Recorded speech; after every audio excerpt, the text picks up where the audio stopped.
Bonjour à tous et bienvenue sur cette vidéo où je vais vous expliquer comment équiper un kit SRU.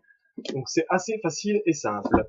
On va commencer par la première étape que j'ai fait, on va dire, hors vidéo. Donc c'est la poignée à l'avant.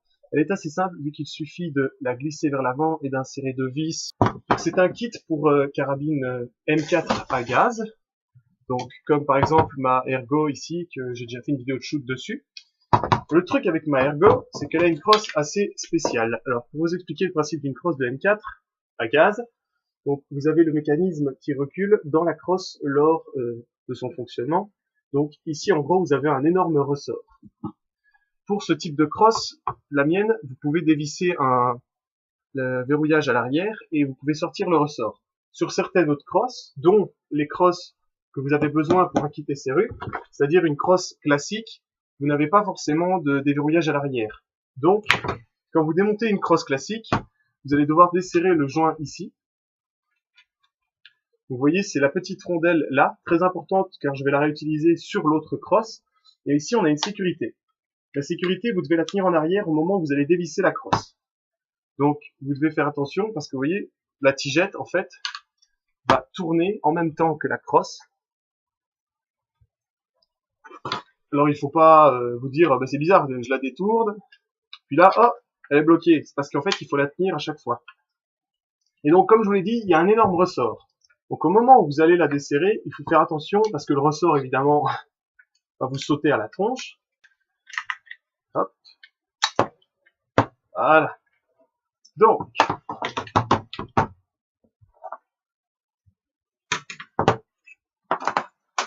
ici, on a une pièce très importante, hein, à ne pas perdre. Et dans la crosse, hop, vous avez un bon gros morceau de caoutchouc qui en général est derrière le ressort. Ici, on en a deux. Donc les deux morceaux aussi très importants à ne pas perdre, puisque vous allez devoir les remettre dans l'autre crosse lors du montage. Je vais récupérer la bague de serrage.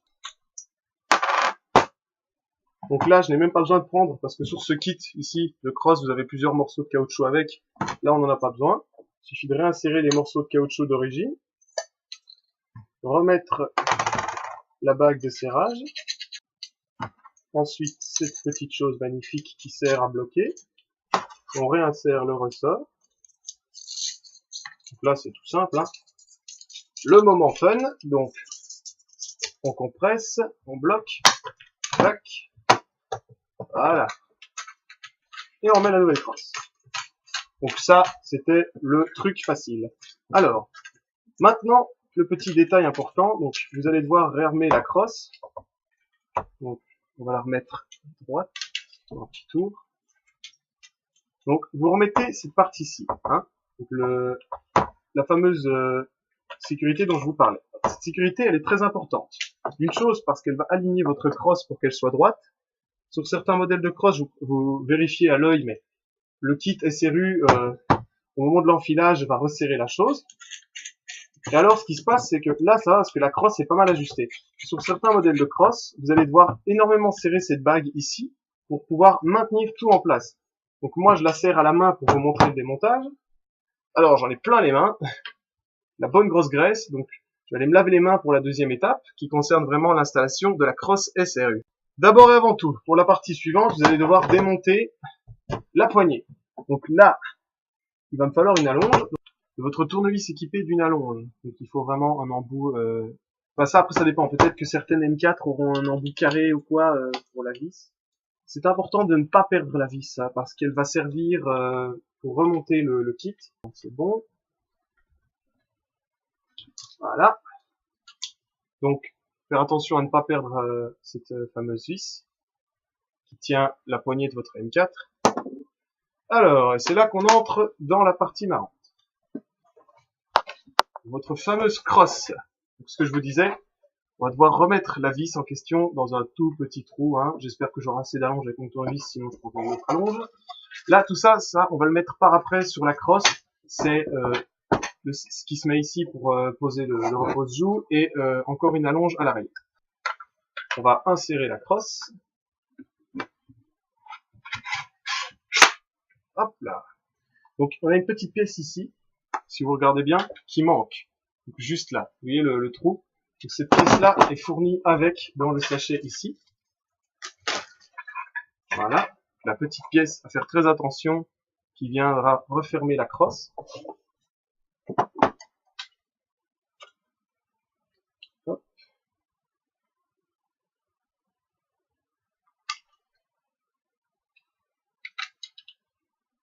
Voilà, colle la crosse en place. Ensuite, il va falloir remettre la vis. Encore moyen que je la serre un poil au nez en plus. Hein, à mon avis, je crois que j'avais pile poil la longueur en fait, par chance. Je regarde avec ma lampe. Elle est au fond, ok. De toute façon, là on a déjà la réplique qui a un visage tout à fait différent, donc avec ce fameux kit de crosse. Vous pouvez regarder que la crosse ici n'arrive pas jusqu'au bout, donc on a un léger espacement. C'est normal. Le kit a été fait plus long pour éviter que les crosses restent coincées. C'est vraiment pile poil ajusté à ce niveau-ci. C'est vraiment un kit fait pour M4, hein. Logique. Je le vois mal sur une autre réplique. Désolé, c'était ma réplique inutile de la journée. Bon, voyons. Le moment fun maintenant. Ça va être, on va dire, la mise en kit. On va appeler ça la mise en kit. Donc on a les réhausseurs de joues. Personnellement, je vais prendre le réhausseur un petit peu plus épais. Ici, c'est simple, on voit front qui est marqué dessus. Et ça se clipse tout simplement. Donc on n'a qu'à le prendre et le clipser. Voilà. Clipsé en place. Donc on a le réhausseur de joue mis. Pour l'arrière, ça devient un peu plus technique. Donc c'est pas la mort, vous inquiétez pas. Je vais vous expliquer. Donc on a une allonge de crosse à mettre en plus. Et ensuite, donc le cal antidérapant pour afficher votre bras. Si vous regardez l'allonge, en fait, a des petits pitoniaux d'un côté et elle a des creux de l'autre. C'est parce qu'elle doit venir, en fait, s'emboîter dedans. Et ici, on a deux grandes vis qui sont fournies avec des petits, on va dire, des espèces de petites boules. Je vais appeler ça pour le terme un peu bédo, hein.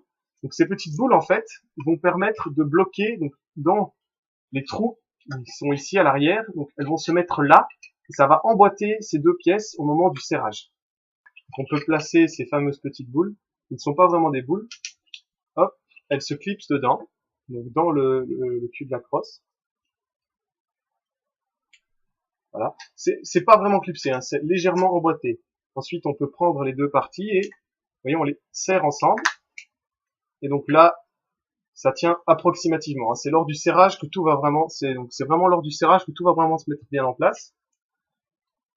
Alors, comme c'est un kit imprimé, il n'y a pas de, comment vous expliquer, il n'y a pas de filet au niveau du virage. Donc, les vis qui sont fournies avec sont des vis en pointe un peu perforantes qui vont vraiment bloquer. Donc, c'est du définitif. Il faut pas s'amuser à démonter cette pièce plusieurs fois pour le rangement ou quoi, parce que vous allez abîmer la pièce étant donné que la vis va venir entailler son propre sillage dedans, puisque c'est du plastique un peu mou. Donc, pour serrer les vis, donc comme je vous l'ai dit, donc ne pas oublier de mettre les petits points qui font que ça va se mettre en place. Et ensuite, on va serrer la crosse en place. Donc, moi, je vais le faire en posant le canon par terre. Donc, je suis désolé si vous ne le voyez pas, mais c'est pour bien appuyer. Donc, c'est très important d'appuyer, parce que comme je vous l'ai dit, vous allez perforer le plastique, on va dire, avec les deux vis. Donc, il faut appuyer avec votre tournevis ou avec votre visseuse si vous êtes un peu plus sauvage. Et en fait, vous allez creuser le plastique de la crosse au moment d'enfiler la vis à l'intérieur. Une fois que vous avez perforé les petites boules dont je vous parlais, vous allez pouvoir avancer dans le mou, on va dire, jusqu'à arriver au niveau du serrage final. Au niveau du serrage final, faut le faire quand vous avez enfoncé les deux vis. Donc là, vous voyez, j'ai déjà une vis d'enfoncer et l'autre qui dépasse, et il reste à peu près 5 mm. C'est parce que je suis déjà dans la crosse. Donc on va d'abord bien serrer celle-ci. Donc on pousse bien avec le tournevis, parce que donc vous entendez, je sais pas si vous entendez le plastique qui craque, c'est tout à fait normal. Voilà, jusqu'à ce que le bruit devienne un peu plus sourd et que ce soit bloqué. Donc il faut pas trop non plus visser pour ne pas fendre le plastique.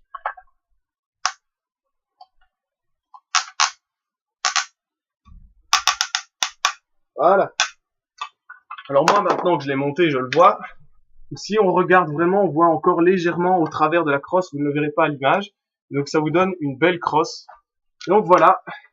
Donc c'était assez simple et rapide, comme je vous l'ai dit, c'est jeu 3 détails, donc toujours bien faire attention au modèle de crosse, hein, ne pas avoir une crosse ergo comme moi j'avais avant, puisque ce modèle de crosse ne peut pas être démonté pour insérer dedans, c'est trop gros. Donc voilà.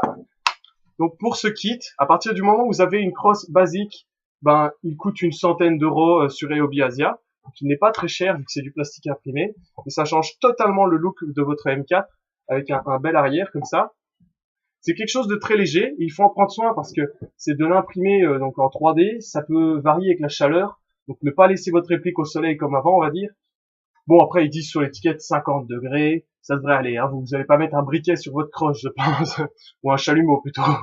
Faire attention, donc c'est surtout au moment du remontage de pas oublier de mettre cette petite pièce ici, qui va combler le trou. Certains modèles de M4 n'ont pas ce trou-là, donc c'est pour ça qu'ils ont fait ça. Et puis au moment du serrage, donc c'est tout à fait normal d'entendre un léger craquement, il ne faut pas trop forcer, et mettre les deux pitonios en place qui vont tout maintenir. Donc voilà, merci d'avoir regardé ce petit montage, on va dire, rapide, sur une M4 à gaz du kit SRU.